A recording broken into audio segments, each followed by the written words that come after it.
Hello friends, हमारे YouTube channel learn with Saravan में आपका एक बार से फिर से स्वागत है। आज हम लोग बिहार DLED ज्वाइंट एंट्रांस के सिलेबस के अकॉर्डिंग सोशल स्टडीज़ का अध्ययन करेंगे। ये सोशल स्टडीज़ का हमारे चैनल में छठा पार्ट है। इससे पहले हम लोग 5 पार्ट को पढ़ चुके हैं। ये आपके 9th और 10th के बुक से लिया गया है, क्योंकि सिलेबस में DLED के सिलेबस में बता दिया गया है कि आपको मैट्रिक स्तर पे क्वेश्चन पूछा जाएगा और 9th और 10th का चैप्टर को बता दिया गया है कि कौन कौन चैप्टर से आपका प्रश्न आएगा। तो हम लोग शुरू करते हैं। अब क्वेश्चन नंबर 1, इनमें कौन गेहूं का प्रमुख उत्पादक नहीं है? गेहूं का उत्पादक नहीं है। नंबर 1, पश्चिम बंगाल, मध्य प्रदेश, तमिलनाडु, राजस्थान। तो इसका सही उत्तर हो जाएगा तमिलनाडु। तमिलनाडु गेहूं का प्रमुख उत्पादक राज्य नहीं है। अगला प्रश्न है, किस राज्य में धान की संचित क्षेत्र अधिक मिलते हैं? तो इसका भी आंसर हो जाएगा तमिलनाडु। तमिलनाडु में धान के संचित क्षेत्र अधिक मिलते हैं। अगला प्रश्न है, भारत में ज्वार की सबसे अधिक खेती कहाँ होती है? भारत में ज्वार की खेती सबसे अधिक महाराष्ट्र में होती है। भारत में ज्वार की सबसे अधिक खेती महाराष्ट्र में होती है। यहाँ पे पूरे भारत का 51% ज्वार उपजाया जाता है। अगला प्रश्न है, अधिक दिनों तक वर्षा का वियोग सहना किस फसल के लिए घातक होता है? अधिक दिनों तक वर्षा का वियोग सहना किस फसल के लिए घातक होता है? तो इसका सही उत्तर हो जाएगा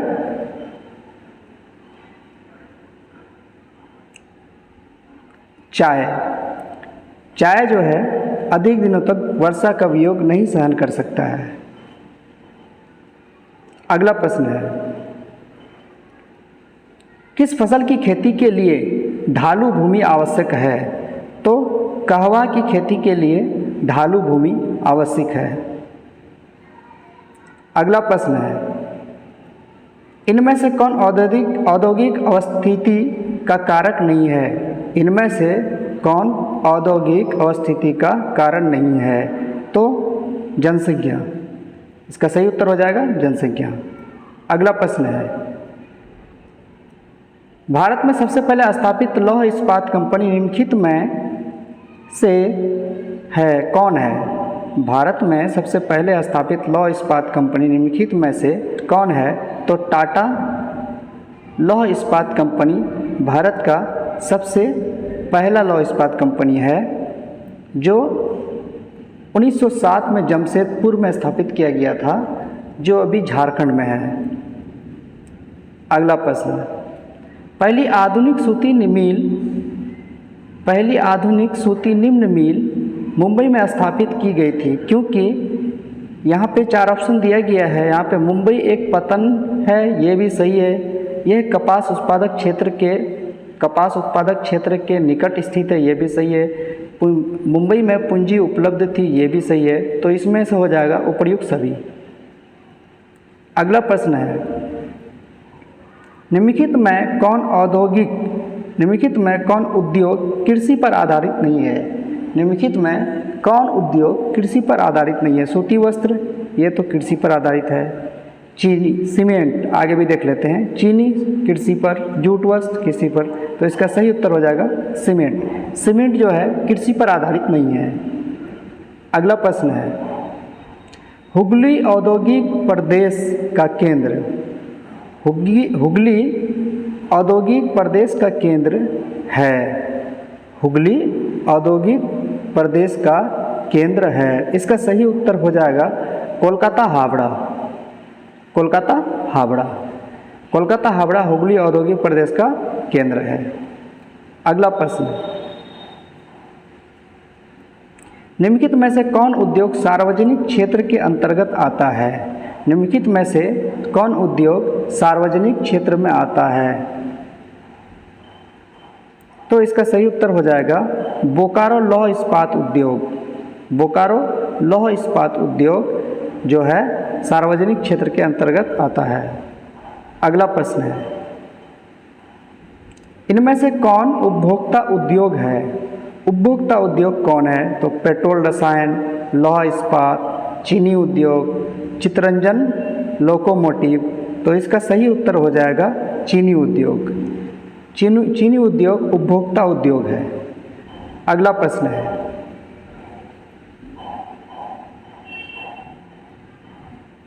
निम्नलिखित में से कौन छोटे पैमाने का उद्योग है? चीनी उद्योग, कागज उद्योग, खिलौना उद्योग, विद्युत उपकरण उद्योग। तो खिलौना उद्योग बहुत ही छोटे पैमाने का उद्योग है। अगला प्रश्न है, भोपाल त्रासदी में किस गैस का रिसाव हुआ था? भोपाल में जो त्रासदी हुआ था, घटना हुआ था, उसमें कौन से गैस का रिसाव हुआ था? तो वहाँ पे मिथाइल आइसोसाइनाइड का रिसाव हुआ था।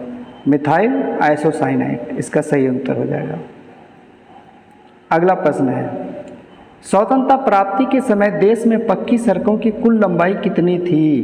तो पक्की सड़कों की कुल लंबाई कितनी थी? इसका सही उत्तर हो जाएगा 1.46 यानी 1.46 जो है लाख किलोमीटर, 1.46 लाख किलोमीटर पक्की सड़क की लंबाई थी। और जो है उसके बाद 2.42 जो है ये कच्ची सड़क की लंबाई थी। ये कच्ची की लंबाई थी और ये पक्की की लंबाई थी। अगला प्रश्न है, पक्की सड़कों की लंबाई की दृष्टि से प्रथम स्थान पर कौन राज्य है? पक्की सड़कों की लंबाई की दृष्टि से प्रथम स्थान पर कौन राज्य है? तो महाराष्ट्र।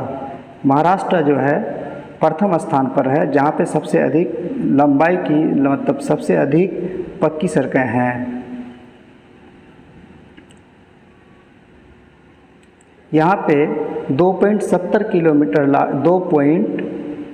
2.70 लाख किलोमीटर लंबी सड़क है, मतलब सभी सड़कों को मिला करके इसकी लंबाई है। अगला प्रश्न है, निम्नलिखित में कौन सड़कों का एक वर्ग नहीं है? निम्नलिखित में कौन सड़कों का एक वर्ग नहीं है? तो इसका सही उत्तर हो जाएगा स्वर्णिम त्रिभुज राजमार्ग। ये सड़कों के वर्ग में नहीं आता है। अगला प्रश्न है,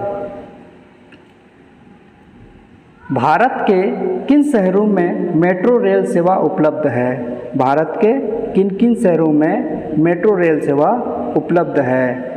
तो कोलकाता और दिल्ली में मेट्रो रेल सेवा उपलब्ध है। अगला प्रश्न है, किस वर्ष इंडियन एयरलाइंस को इंडियन नाम दिया गया? इंडियन एयरलाइंस को इंडियन नाम दिया गया तो 2005 में इंडियन एयरलाइंस को इंडियन नाम दिया गया और ये 8 दिसंबर 2005 को इंडियन एयरलाइंस को इंडियन नाम दिया गया। अगला प्रश्न है, भारतीय अंतर्राष्ट्रीय जलमार्ग प्राधिकरण का गठन किस वर्ष किया गया था? अंतर्राष्ट्रीय जलमार्ग प्राधिकरण का गठन किस वर्ष किया गया था? तो इसका सही उत्तर हो जाएगा 1986। 1986 में भारतीय अंतर्राष्ट्रीय जलमार्ग प्राधिकरण का गठन किया गया था, जो 27 अक्टूबर 1986 में। अगला प्रश्न है, एन्नोर पतन किस राज्य में है? एन्नोर पतन किस राज्य में है? तो एन्नोर पतन तमिलनाडु राज्य में है। अगला प्रश्न है, भारत को कुल कितने डाक क्षेत्रों में बांटा गया है? तो भारत को कुल 8 डाक क्षेत्रों में बांटा गया है, 8। अगला प्रश्न है, देश में कितने विशेष आर्थिक क्षेत्र विकसित हैं? देश में कितने विशेष आर्थिक क्षेत्र विकसित हैं? तो 7 आर्थिक क्षेत्र जो है विकसित है। अगला प्रश्न है, फाल्टा विशेष क्षेत्र कहाँ स्थित है? फाल्टा विशेष क्षेत्र पश्चिम बंगाल में स्थित है। कहाँ स्थित है? पश्चिम बंगाल में। अगला प्रश्न है, बिहार में कितने प्रतिशत क्षेत्र में खेती की जाती है? तो बिहार में कितने प्रतिशत क्षेत्र में खेती की जाती है? तो 60% क्षेत्र में खेती की जाती है। और बिहार के जो कुल आबादी है बिहार का, उसके 86% लोग जो है खेती पर निर्भर है। 86% खेती पर निर्भर है और 60% क्षेत्र में खेती की जाती है। अगला प्रश्न है, बिहार राज्य में कितनी प्रतिशत जनसंख्या कृषि कार्य में लगी हुई है? देखिए अगला प्रश्न दिया हुआ है, तो 86%। अगला प्रश्न है, इनमें से बिहार का कौन जिला गन्ना उत्पादक नहीं है? तो बिहार का गन्ना उत्पादक जिला में नहीं है तो रोहतास। रोहतास में गन्ना उत्पादन नहीं किया जाता है। अगला प्रश्न है, बिहार के जूट उत्पादन में क्या होती जा रही है? तो गिरावट होती जा रही है। बिहार के जूट उत्पादन में गिरावट हो रही है। अगला प्रश्न है, बिहार का तंबाकू उत्पादन क्षेत्र है। बिहार का तंबाकू उत्पादन क्षेत्र कहाँ है, किधर होती है? तो ये हो जाएगा आंसर इसका गंगा का दियारा क्षेत्र। गंगा का दियारा सही उत्तर हो जाएगा। अगला प्रश्न है, बिहार राज्य के कोसी नदी घाटी परियोजना का आरंभ हुआ। बिहार राज्य के कोसी घाटी परियोजना का आरंभ 1955 ईस्वी में हुआ। कब हुआ? 1955 ईस्वी में। अगला प्रश्न है,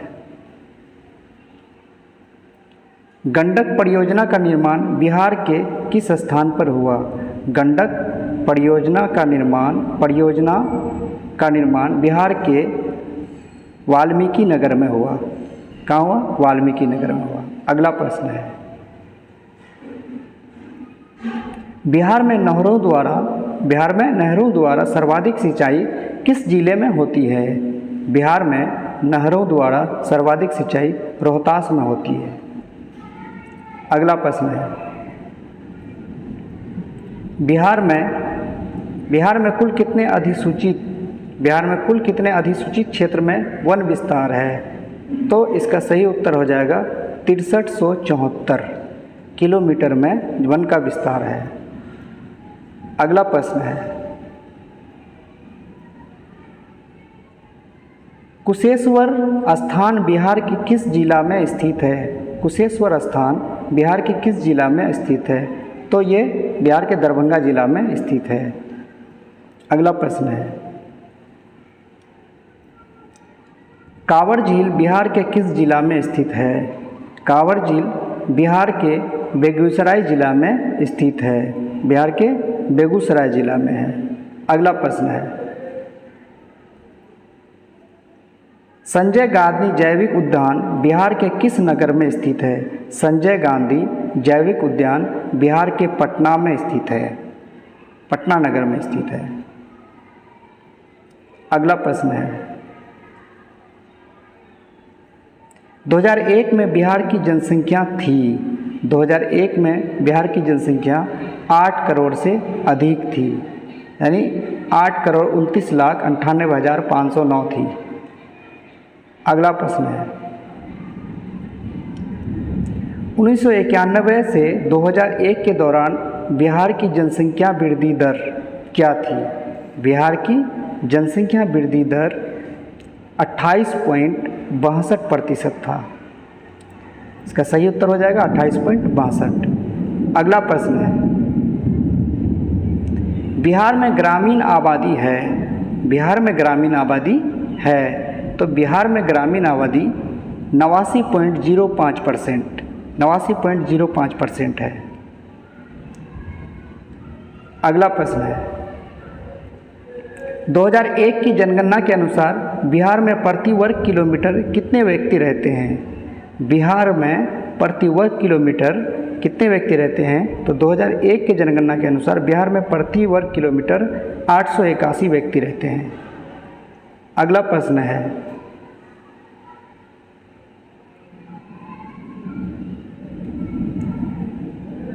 बिहार का सबसे अधिक आबादी वाला जिला कौन है? बिहार का सबसे अधिक आबादी वाला जिला पटना है। पटना में सबसे अधिक आबादी है। अगला प्रश्न है,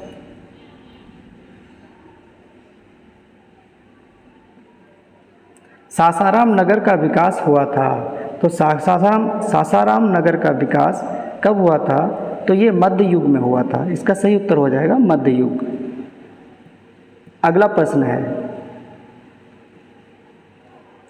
विभाजित बिहार में एकमात्र नियोजित नगर था।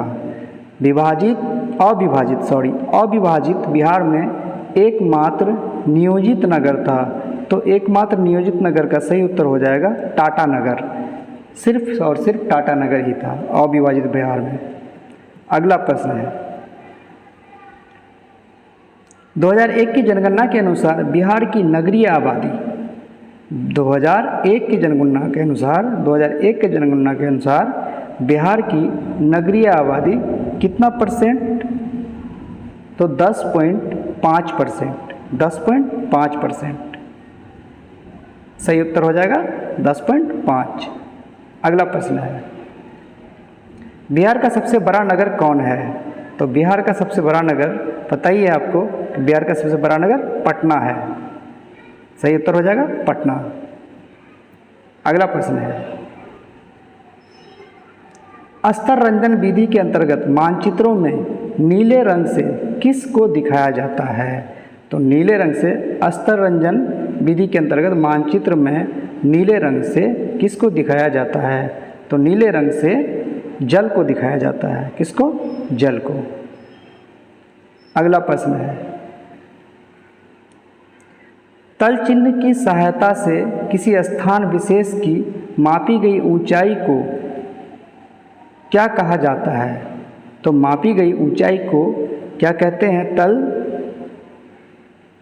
तल चिन्ह की सहायता से किसी स्थान विशेष की मापी गई ऊंचाई को क्या कहा जाता है?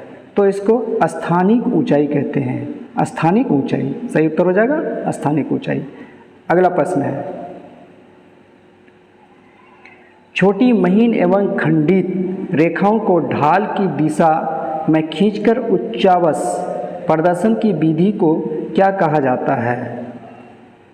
छोटी महीन एवं खंडित रेखा को ढाल की दिशा में खींचकर उच्चावच प्रदर्शन की विधि को क्या कहा जाता है? तो इसको हैस्यूर विधि कहते हैं। क्या कहते हैं? हैस्यूर विधि। अगला प्रश्न है, पर्वतीय छायांकन विधि में भू आकृतियों पर किस दिशा में प्रकाश पड़ने की कल्पना की जाती है? पर्वतीय छायांकन विधि में भू आकृतियों को किस दिशा में पड़ने की कल्पना की जाती है? तो उत्तर पश्चिम में। इसका सही उत्तर हो जाएगा उत्तर पश्चिम। अगला प्रश्न है,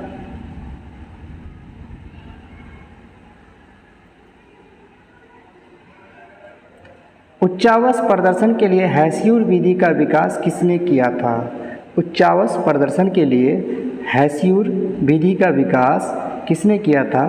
तो लेहमान ने किया था। उच्चावच प्रदर्शन के लिए हैस्यूर विधि का विकास किसने किया था? तो लेहमान ने किया था।